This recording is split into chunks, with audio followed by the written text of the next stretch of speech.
When you hear Mongols, you probably think conquest via brute force, winning battles, destroying cities. But what if I told you there was a secret weapon the Mongolians used to truly solidify their fledgling empire? This is Ancient Workouts with me, Omar Isuf.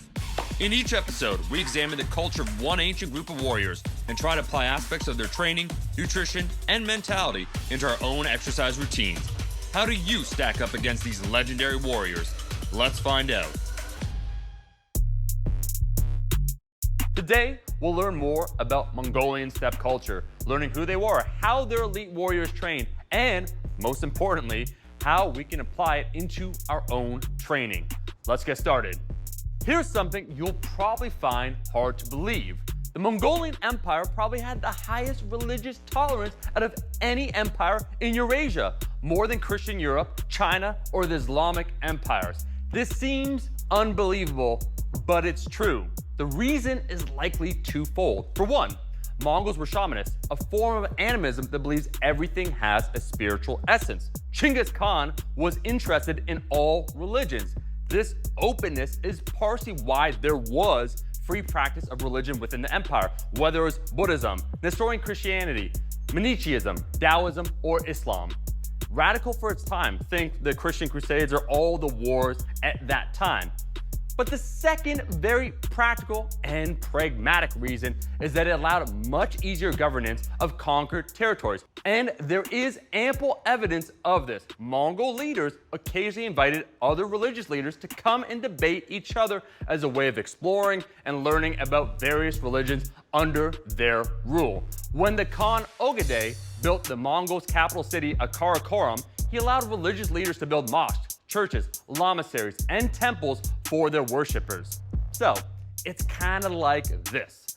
If the Mongols invaded and conquered your land, killed everyone you knew, there was a solid chance you too would be killed. But if you did survive and become part of the Mongolian Empire, you probably would have had decent religious freedom. So it's like, you just gotta wait. You just gotta wait. From humble beginnings, the Mongols managed to establish the largest empire the world has ever seen, stretching from China into Europe at its peak. How did nomadic pastoralists conquer most of the world? Magic. There are many, many factors. For one, the rugged, harsh climate helped produce superb horsemen, excelling in horseback archery, tactical formations, and speed. Once again, steppe culture, where they are in Northeast Asia, it's a very arid climate, so it's not really well suited to farming. Therefore, hunting, riding on horses, capturing animals would be their main sustenance. As such, they developed into phenomenal horseback riders. The Mongol weapon of choice was the composite bow, which had a long range and could be fired with a high accuracy. It almost could be fired in any direction, including behind while riding, which they frequently used in battle. So they'd be moving forward and then using their legs to hold on to the horse. They'd do a 180 and fire behind them.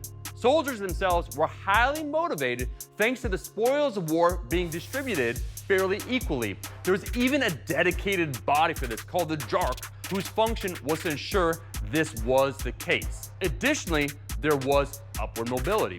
Commanders had an unusually high level of it. If you're competent, you'd be promoted. So it was, in the military sense, pretty meritocratic. Along with these perks came heavy consequences. The price of desertion was death.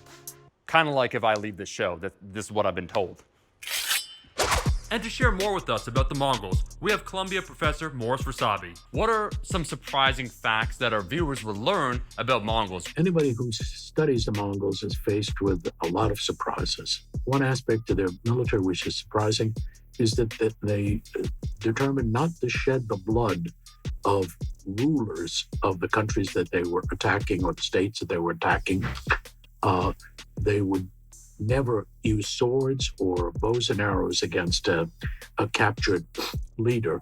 What they usually did was to have their horses stamp on the body of the ruler so that there would be no blood spilled. Another kind of unique aspect of the Mongols is their religious toleration. For the most part, you don't find the Mongols in any way discriminating against or initiating a surge against specific foreign religions. There were exceptions to this, but generally speaking, there was a general policy of religious toleration. A third element which I found interesting was the relatively high status of women in the Mongol domains. Women had the right to own property. There were women leaders in the period from 1241 to 1246. They controlled the whole empire, basically. And because of their importance in a nomadic pastoral environment where women played a very important role in the survival of the family, women had tremendous status and responsibilities and rights among the Mongols. Another surprise that comes about is the fact that they were tremendous builders. The general conventional wisdom about them is, of course, that they destroyed a lot of stuff. They destroyed buildings, they destroyed cities. But in fact, they built tremendous cities in Beijing, in China, in Sarai, in Russia, in Tabriz, in Persia, that were regarded as among the great cities of the world in the 13th and 14th centuries. Thank you for sharing all of your knowledge when it comes to Mongol history, and thank you for your time. The nomadic culture of the Mongols is one of the chief reasons why they became such formidable warriors. Take, for example, the cultural practice of the Nurj, aka the Great Hunt, which Genghis Khan reshaped to become a serious training exercise. So they're using what they would do for hunting in order to develop better warriors. Here's how it breaks down. Over a vast distance, an army of warriors would chase and surround all the animals of the hunt. Once they were surrounded, the circle would start to converge slowly and contract until a small killing field emerged. So first, it was on a massive scale. The initial line of hunters could be around 80 miles long, involving tens of thousands of soldiers. You could see how this could be run as a military drill. Communication, martial skill, and organization were all critical. A very similar tactic was then used during battles, where the Mongol army would encircle their enemy, like the Nurj, baiting them into a pursuit before leading them into a trap. Basically, opposing forces would think the Mongols were retreating, pursue them, get enveloped, and massacred. Imagine that. You see the Mongols retreating, think to yourself, finally, we got them, boys. Bam, they circle you, it's game over. This may be surprising. There were female Mongol warriors. Unfortunately, the historical record doesn't leave us much information about them. Horses were essential in Mongol culture. Due to all the horseback riding, Mongols required extreme strength, endurance in the lower body and strong back and biceps to pull their bows. Think about this motion right here. When you're pulling it, it's a static hold at the very end. It's like an isometric roll. So think either an inverted row, seated row, a pull-up. It's a back movement. In terms of diet, it was very heavy on meat and dairy, which would come from sheep, goat, oxen, camels, and yaks.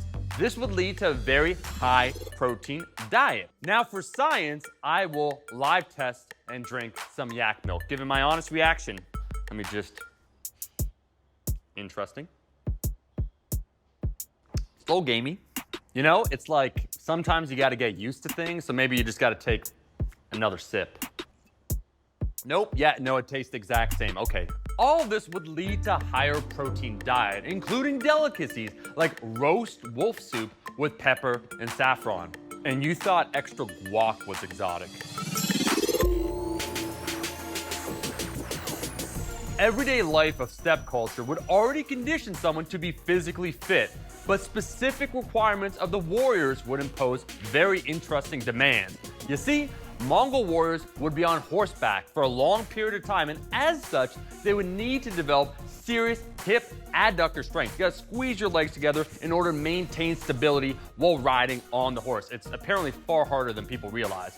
Hip adductor strength is an underrated component when it comes to overall training.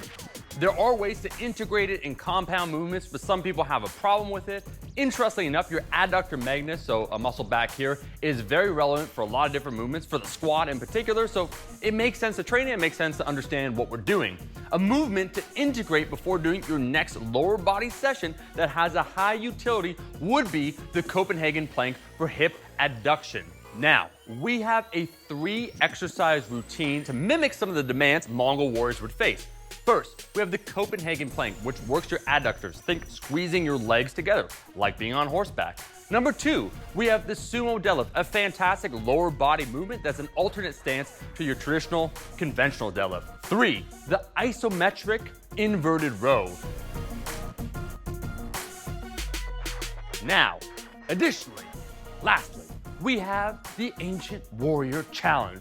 The challenge today would be, if you can, an inverted row where you hold at the top for 30 seconds. So load it up, hold at the top, if you can, for 30 seconds, so extended duration, to help simulate a safe isometric back contraction akin to pulling a bow. Modern warriors, let's get after it.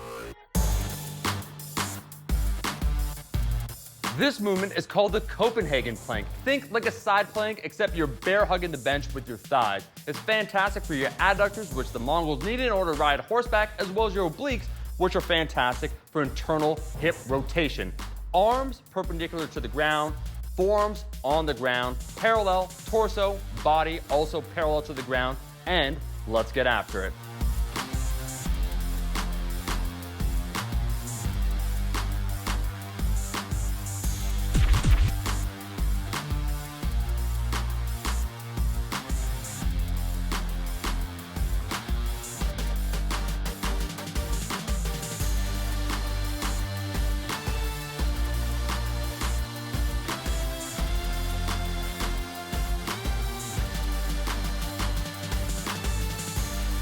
This movement is the Sumo Deadlift, which basically means a stance wider than shoulder width when it comes to the deadlift.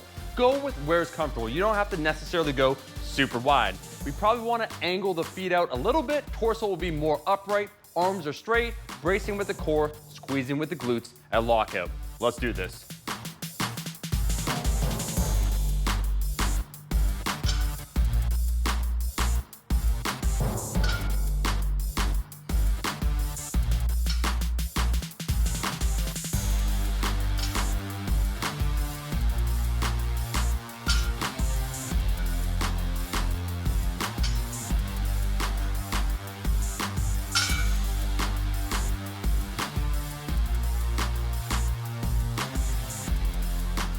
This movement is the isometric inverted row.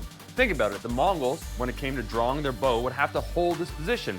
And now we're gonna do a fun challenge. It really involves your lats at that top end. We're gonna do an inverted row at a comfortable height, and we're gonna hold at the top for 30 seconds.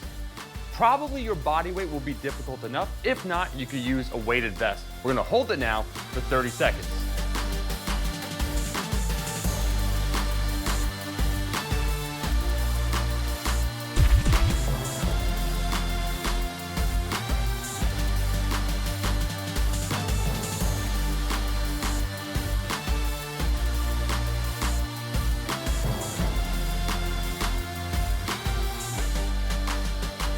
Now I'm ready to use a bow. Mongols were able to create the world's largest empire within a few centuries. The hardships of the rugged steppe climate no doubt contributed to their excellent military prowess. Plus, they had yak's milk. Thanks for watching. May you achieve all of your goals, and let me know in the comment section below what culture of ancient warriors you'd like to see me explore next. Like the video, subscribe to the channel, and I'll see you here next time on Ancient Warriors with Omar.